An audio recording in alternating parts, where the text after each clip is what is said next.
அப்படியே கொடுக்காம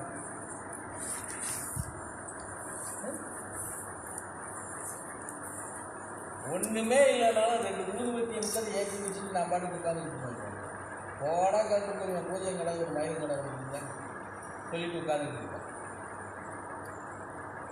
ஏன் எனக்கு நடத்தலன்னு நிற்க போகிறாரா? நின்னாலும் பதில் சொல்கிற இடத்துல நான் இருக்கேன், மூடிக்கிட்டு போயா அப்படின்னு. புரியுதா? நான் எதுக்கு பதறணும்? புரிஞ்சுக்க. இந்த பரதேசியை முழுசாக தெரிஞ்சுக்கிட்டவன் அடுத்த வாரத்தை பேசவே மாட்டான். தெரியாதவங்க 1000 பேசிட்டு போவாங்க. அதுக்கு என்ன? அதுக்காக நான் என்ன இந்த மாதிரி ஃபோட்டோ பிடிச்சி கட்டவுட் ஃபோட்டோ வச்சுக்கிட்டு இருக்க முடியும்?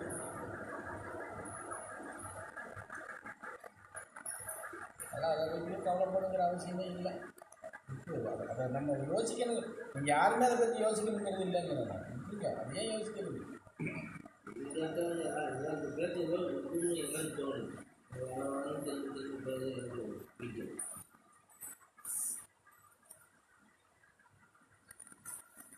இருக்கா இதுதான் சொல்லுங்க. இந்த மாதிரி சொல்லும் போது உங்களுக்கு அது வந்து எல்லாரும் இருக்கிறவங்க வெளியே போய்கிட்டு இருக்காங்க, நம்ம யாரை பரிசோதிச்சு வர சொல்லலாம் அப்படின்னா அது கிடையாது.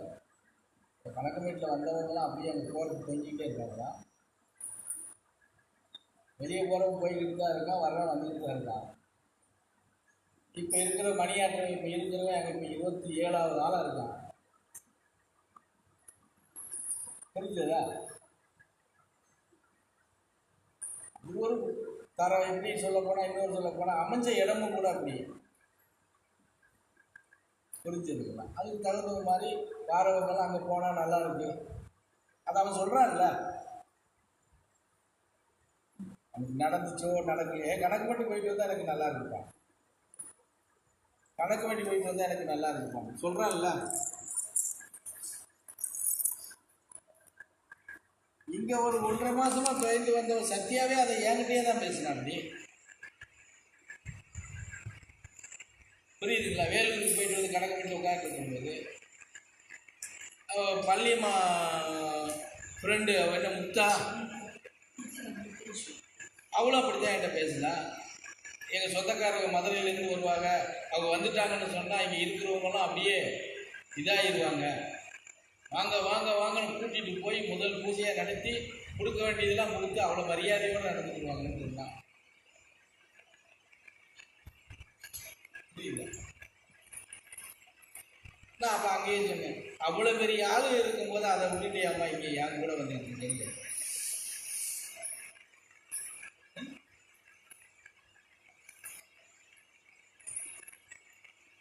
புரியுது? எண்ணங்கள் அப்படிலாம் இருக்கும். அதெல்லாம் வந்து குறை சொல்லாத இடமும் இருக்காது. நம்ம அந்த குறை கூட வரக்கூடாதுங்கிற மாதிரி நம்ம கொண்டு போவோம்.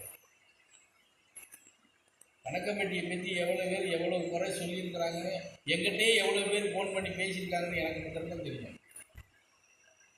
என்னென்னமெல்லாம் நடக்குது, ஏன் சாமி இப்படி நடக்குது, இதெல்லாம் ஏன் நீங்கள் கண்டுக்கிறாம இருக்கிறீங்கன்னு பேசுனவங்க பல 100 பேர் இருக்கிறாங்க.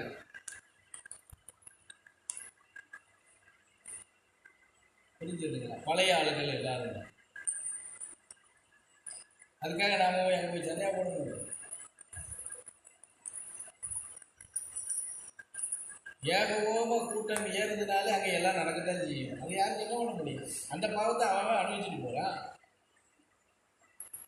அதுக்கு அங்கே இருக்கிற நிர்வாகத்து மேலே நம்ம குறை சொல்ல முடியுமா? புரியுங்களா? அந்த நிர்வாகத்தை நடத்திக்கிட்டு இருக்கிறவங்களுக்கு தான் தெரியும் அதனுடைய கஷ்டம் என்னன்னு சொல்லி. நம்ம போயிட்டு ஒரு தடவை போயிட்டு சுற்றிட்டு பார்த்துட்டு குறை சொல்றது பெரிய விஷயம் இல்லையே.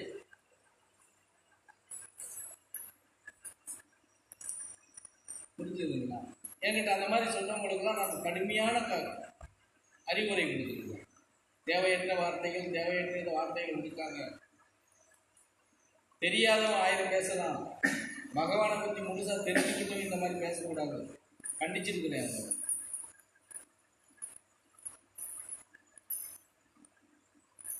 அப்படியா பார்த்துக்கலாம், இப்படி நடக்குதா? நான் அந்த மாதிரி பேசுகிறவனே கிடையாது.